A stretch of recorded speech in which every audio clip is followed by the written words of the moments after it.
I'm just going to let you all know up front that this rant is going to be totally unfair. Some might even say a little bit mean-spirited, but it's something that I find really interesting and that I want to talk about. I've made a bunch of tweets about this in the past, about what I find to be the most boring taste in anime. And I'm not talking about, like, someone who's new and they just like, Naruto and Bleach and Sword Art Online or something like that. Like, I'm talking about people who are really into anime, usually people who comment on it, who are on the forums, who are on 4chan, who might even make YouTube videos about anime, and just have taste that bores me to tears. And I mostly see this kind of taste because I go on 4chan's anime and manga board on /A. There's like a lot of these 3x3 threads where basically people will make a 3x3 image of their top 9 favorite anime. And there's one of these threads like every day, and it's mostly the same people keep posting in them. But like, there's certain shows that you'll see on almost everyone's 3x3 list, and there's like a certain type of 3x3 that I almost feel like is posturing, or it's like people are basing their 3x3 on what 9 shows will make them look the smartest and coolest. Like, what 9 shows make you look like you have great taste, make you look like you are a seasoned veteran and you know your stuff. And I find it incredibly boring. And none of them are bad shows. And I've seen, plenty of 3x3 lists who have some of these shows, but other ones, and like I really get the sense that the person really cares about the 9 shows on their list. I get excited when I see a favorites list that I feel like really tells me something about that person, other than that they are trying to project an image of having great taste in anime. If you look at my top 9 list, it says that I'm someone who likes shows that have a lot of shit going on. That's just generally my taste. Is I like shows that have as many ideas packed in as possible, as much stuff going on in each episode, lots of just little details and stuff are what I'm into. And I think that can come through if you look at if you try to find the common element between all the 9 shows on my list. And I love looking at people's favorites lists. I love trying to put together like what they value in a show based on their list. Sometimes I'll see someone who, has a top 9 that like maybe like I can really tell their taste based on the first 5, and the other ones I'm like, this guy just hasn't seen what will be the last 5 on his list, and then you can kind of recommend them and stuff like that. But the most boring taste in anime to me, I'm just off the top of my head, I'm going to construct what shows have to be on this list. You have to have at least one Masaaki Yuasa show. Probably the Tatami Galaxy.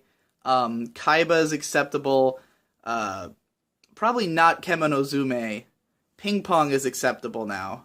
You got to have one of those. Because Masaaki Yuasa, his shows are so out there, but also so grounded and have like, great, tight storylines. The funny thing about Yuasa's shows is that even though they look so experimental and crazy, the stories are actually really easy to understand, and they're very well written, but there's nothing to them that's like that I think is super challenging, which I think is a credit to his shows. I like that they're so immediate, and I think anybody could watch them and appreciate them.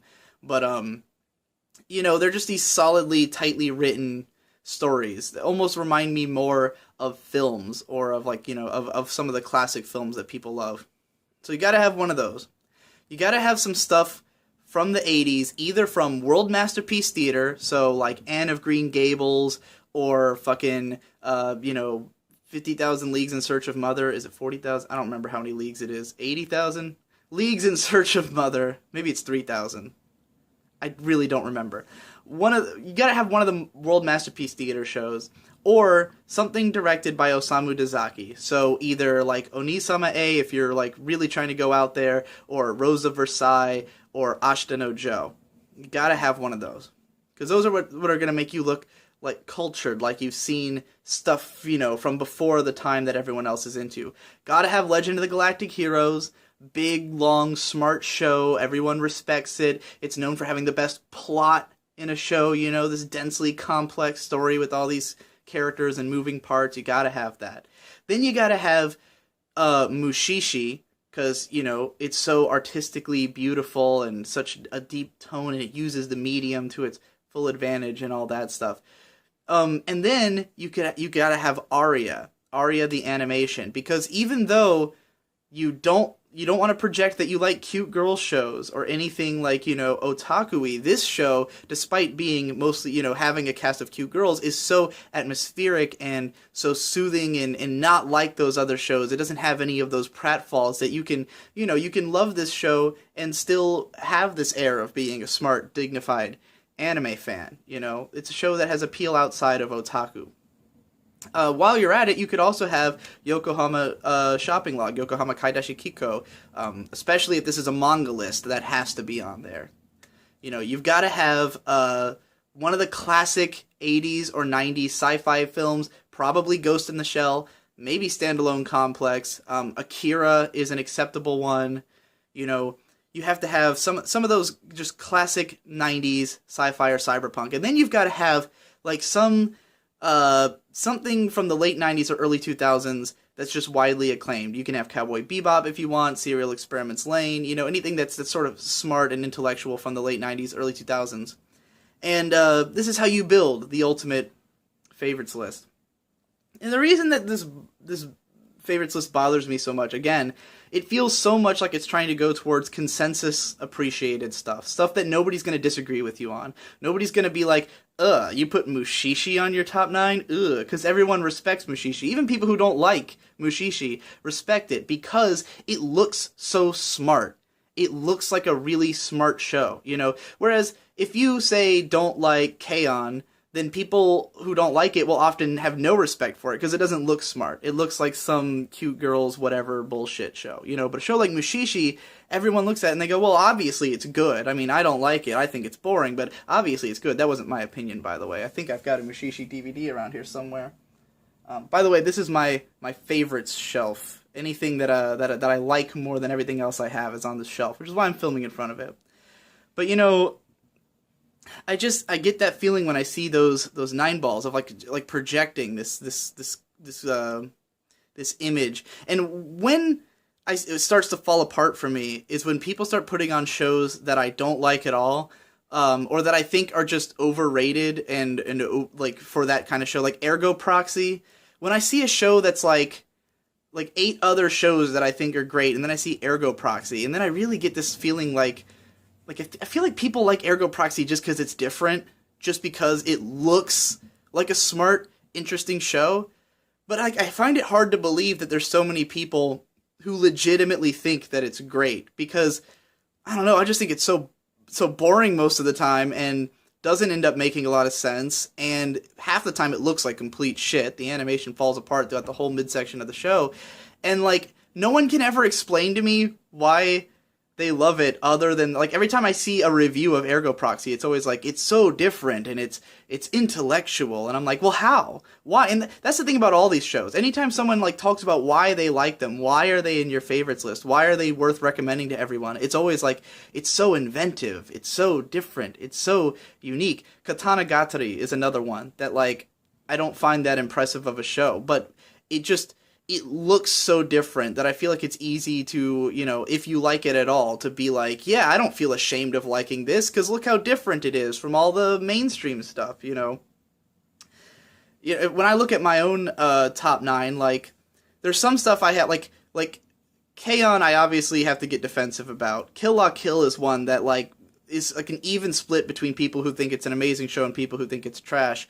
But, like, the ones that are like odd, like Log Horizon, like, I don't think a lot of people consider that like an amazing show, and like I have all these detailed reasons for why I think it is one, but I appreciate that when people look at Log Horizon, it doesn't look like a classic show. It doesn't have that immediate, like, oh, that's an 80s show directed by Osamu Dezai. Oh, you have a Mamoru Oshii film in your list. Oh, how, you know, oh, Satoshi Kon, of course, you know, Hayao Miyazaki, like, you know, oh, that's another one you need to have is, you have to have a Ghibli film, but if it's not Princess Mononoke or Spirited Away, then it has to be one that not a lot of people have seen. You gotta have, like, Porco Rosso or Whisper of the Heart. Like, those are the main ones. You gotta have one that not as many people talk about, but everyone knows is supposed to be good. You know, that's how you create this perfect list. And man, again, I don't think this is necessarily fair. And if you really want to see someone who like embodies this taste I'm talking about, and I feel a little bad for just calling him out like this, but Anime Every Day, the YouTuber Anime Every Day, just like he puts out all these lists that'll be like top 10 shows from the 90s, top 10 shows from the 2000s, and it's all just like the most obvious possible choices if you wanted to look smart and cool. Like, here's the 10 shows that will make you look the smartest and the coolest to say are your 10 favorite shows. You know, and I don't know if he's taking that approach or, you know, if there's any self-awareness about it or not, but like, that's just how I end up feeling, especially the way he talks down other shows that aren't on his list. And then I see, you know, he's got Ergo Proxy he likes, and he likes Katana Gatari, and he likes, you know, Aria, even though Aria is not that different from a lot of these moe shows. But hey, it's artistic looking, and that makes it, you know, easier to sell to people. Maybe he legitimately loves all those shows and doesn't like the ones that he's not talking about. But I just think it's so easy to make that top 9, that everyone's going to be impressed by, that no one's going to question, no one's going to have doubts about, you know. You get, like, when you move away from that a little, you'll always get the top 9s that are like, you know, 6 of those shows and then Monogatari, and like Yuri Yuri or something, you know. And those are the people who are like a little more trying to, you know, present a little more edge to it. But I don't know, when I see a 9-ball that like really tells me something about that guy, I get excited. When I see one that's like, you know, might have 5 classic shows that everyone has, and then the other 4 are like kind of surprising, or they might even be all shows that a lot of people like, but they have a little bit more, you know, personality to them than just being the shows that, you know, everyone's going to give you credit for liking. I don't know. Maybe I can't decide if I think it's dishonest or not. Like, I really don't know. Like, maybe I'm completely mischaracterizing it, and maybe the problem is just that I look at so many favorites lists, you know. And I also get that feeling because I'm on A, where I know everyone's trying to project an image that looks cool, you know. Everyone wants to be someone who no one's gonna go, you like Kill la Kill, you know. Which I get when I post my 9-balls, you know. So, like, I get it. But I just find it so boring. And I wish, if you have a favorites list like that, like, just, if you can explain to me, like, what about that show appeals to you specifically, and not just the fact that it's a good show, that it's a consensus masterpiece, you know, like I watch Legend of the Galactic Heroes, and I appreciate everything that's great about it. I think it has spectacular writing, great characters, you know, an interesting setting, but, like, I don't know that it appeals to me personally on any kind of, like, deeper, meaningful level. I haven't watched too much of it. I've watched, like, 28 episodes. So far, I'd give it, like, a strong 8 to a light 9. You know, like, I have problems with it, that not too severe, but, like, I don't know. If I tried to explain the show, I could tell you all the reasons that it's a good show and that, like, it is of quality construction. But that wouldn't amount to, oh, it's also one of my favorite anime. You know, there's nothing personal about it for me. And I feel like that's missing. I feel like a lot of people, when they make their top 9, they're trying to make, well, look at how much I can tell what good anime is. And I'm like, yeah, thanks, guy. We all can. We all can do that. Everyone, no one's looking at Legend of the Galactic Heroes and going, really? People think this is a classic? Like, no one's doing that. You don't have to prove what the top 9 best anime are, because literally everyone agrees every fucking 9-ball has them in it, you know? So I just want to see more people, you know, talking about and promoting and associating themselves with shows that have a deeper personal connection with them. Shows that tell me something about you other than I have good taste in anime, you know?